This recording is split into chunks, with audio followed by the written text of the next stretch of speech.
I had this haunting voice in the back of my head. A lot of us have it. We just ignore it. And it was there for years.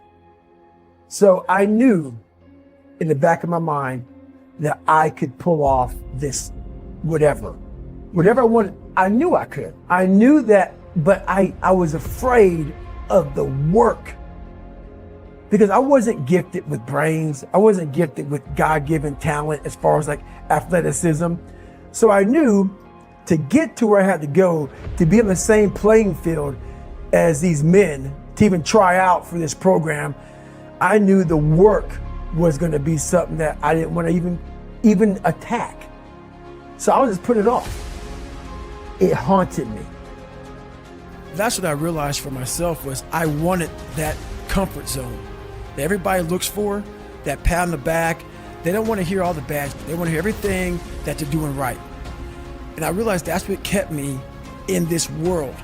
That's what kept me in this world of not accomplishing anything. What I did was I became that big, bad, nasty that you don't want to walk into at nighttime. I became the roughest critic in the world on myself. And that's what changed me. I literally saw myself in the mirror. I saw the truth versus saying, you know, my dad did this to me from beating me. My life did this to me. My broken foundation did this to me. I took that and said, you know what? Well, some people may help this happen, but now I have to own this. When you quit, your mind does this. Once you say, I'm not going to quit, this is the 40%. When you quit, your mind says, we're done. So it doesn't expand. There's no expansion when you quit. When you say, this sucks, I'm drowning, I'm miserable, I'm suffering, I'm broken, but I'm not going anywhere. What happens to your mind is it does this. It says, he's not leaving. So we got to expand. We got to grow. We got to figure this thing out. So then these compartments in your brain start to work. They have to work. And then you start to engage parts of your mind that you never engaged before. But you can't engage it by sitting back in these nice chairs, drinking this nice water, talking to you, talking about what I want to do. So that's where the 40% thing comes in. It comes in when you're in suffer mode and you say, I'm not going to quit.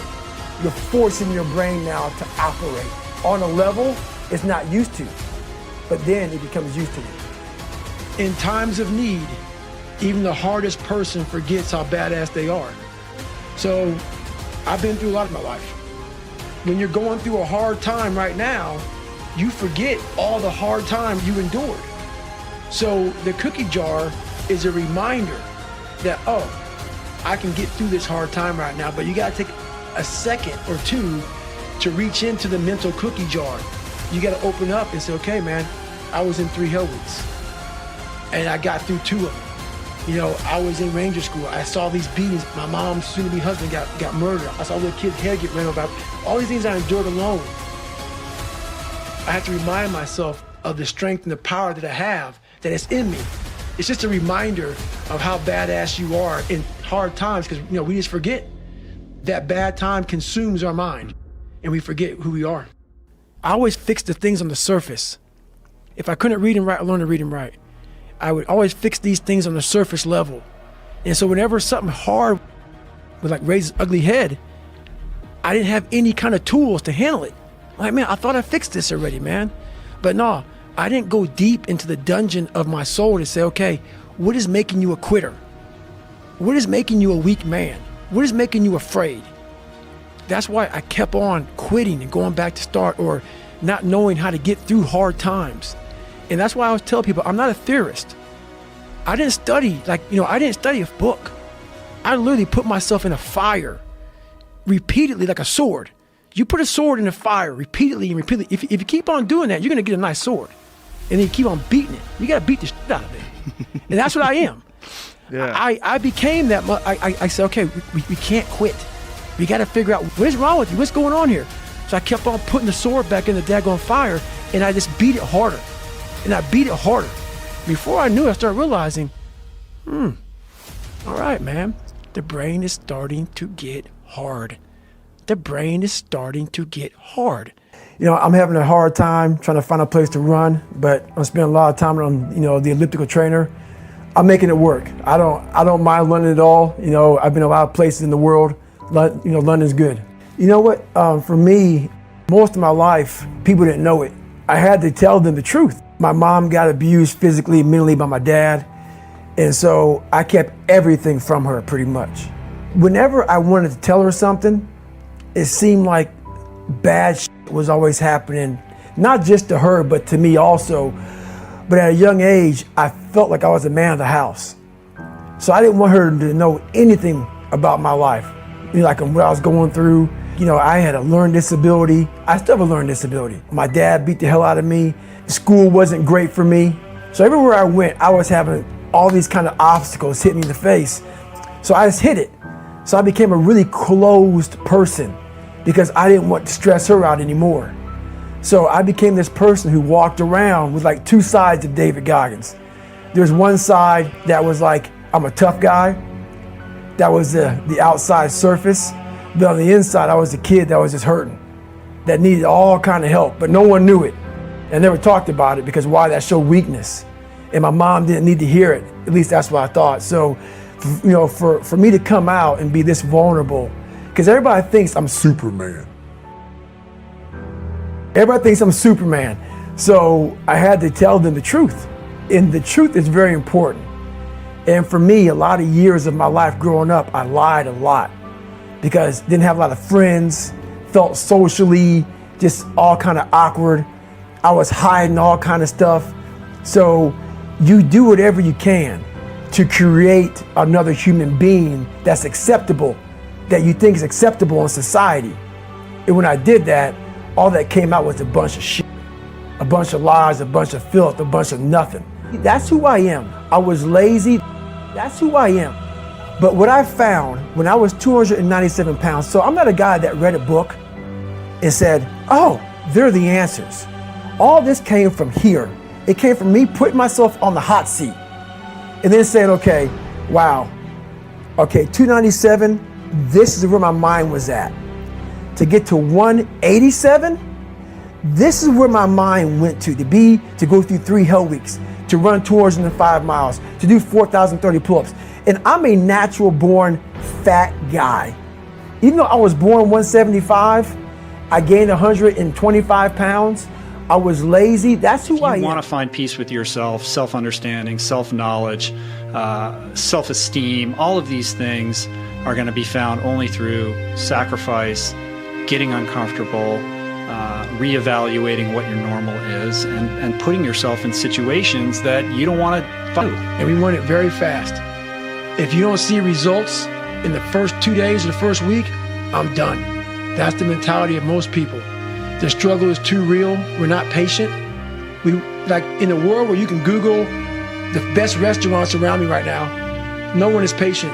And for you to lose weight, for you to stop drinking, if you whatever the hell you're going through, it takes a lot of patience, a lot of time, and a lot of pitfalls, a lot of plateaus. You're gonna hit so many plateaus. If you don't know how to get around that plateau, it's not gonna happen fast. I have the ability to see the end before the beginning even begins. And what that means is I know that to get to the very end, I can see it right now. So before I went to Buds, and I was losing all this, I saw myself walking across the stage at 191 pounds, because that's what I had to get to get into the door. I saw myself 6 months, a year later, wherever it's gonna take me to do it, I saw myself walking across that stage, getting that certificate of graduation from Buds. And I was able to be there at 300 pounds. And that feeling, that I was nowhere near that feeling, I was able to put myself there 1,000,000 times every day. And that feeling of like, my God, that is gonna feel amazing. That's what made me suffer. That's what allowed the pain to be real and say, this is worth it. I want to feel for this next 18 months. It took me 18 months to finally become a Navy SEAL, to finally, just get through Buds. 18 months, it's 6 months. It took me 18. That's what woke me up every morning was, I'm gonna put myself through this much pain and suffering for a few seconds. That's all it is. A few seconds of joy. And it's so worth it, man. That's what people don't get. So I'm able to put myself at the finish line, even though I have no finish line, but at the finish line of an event before I even start the book, to say, how are you going to feel at the end of this? I don't follow people who talk about what they used to do in life. Forget what you used to do. I don't care that, you used to be the bass mother. I don't care. What are you doing today? You may not be that person now, but what are you still doing to try to excel in life? And a lot of people now are talking. I hear so much talk. I don't hear a lot of work. I hear a lot of people telling you what you should be doing, how you should be doing it, how you should be living. And I look at them and you're fat, you're out of shape, you look like, but you're telling them how to live. No, man, I won't listen to you. There's people talking. I don't see the real suffering behind it, behind what you're saying. That's why everybody said, man, you talk with so much passion because it's a real place. I used to get up in the morning time, it was raining like cats and dogs. I want to get my shoes on and go run. But guess what? I got my shit on and ran. Prioritize your life correctly. We all have time. We all have time. What you've done wrong is that you didn't prioritize yourself. You didn't prioritize that, look, I got to get up and win this war today against myself. I need to look better. I need to feel better. I need to eat better. I need to prioritize time. Or I got to run 100 miles on broken feet. Or you got to do whatever that. It is. That's it. Unreal how much time you waste during the day. And most of it is on these computers, phones, Instagramming back and forth, whatever the heck you call it nowadays, tweeting and texting. We waste so much time on our little gadgets. It's unreal. And we talk about we have no time. If you really you have to take your day and write down this one day. Everything you do, write that down. And you're like, my God, I am wasting so much time on frivolous bullshit. It's not even funny. I mean, it will, if it doesn't infuriate you, it should. Because there's so much time. I can't get it in. Look at your schedule. You just wasted 7 hours down there. I mean, and you don't have an hour a day to try to get something in for yourself. I guarantee everybody can find an hour. Honestly, they have the woe is me mentality. It's too hard. Life isn't fair. These things in life are not easy for me. You look to your left, you look to your right, and you start to judge yourself off other people. Like, if you're a female, well, she's skinny and she doesn't work out as hard as I do. And everything starts to corrupt your mind. You start to look around too much at other people and what they're doing, and that starts to corrupt your own dialogue. We are judging ourselves against too many people. You have to judge yourself against yourself. And that's the one thing I started learning, man. This isn't a race against me and Rich Roll. This is a race against David Goggins and David Goggins alone. And once you can silence all the outside interference and things that are attracting your mind to everything, you can then start to grow and realizing, I'm stressed out for no reason. This is my own little race. This is my own timeline, and this is how I'm going to run it. With these things in our pockets. No, but the one thing I'm most scared of in the world is losing touch with the best thing in the world is your mind. Your mindset, how you can picture yourself, how you can focus, how you can drive, how you can put yourself in so many situations to get out of it.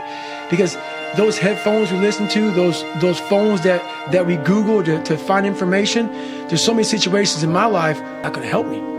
It's not going to help me. And you're able to just turn that off. So fast, because I know what's helped me.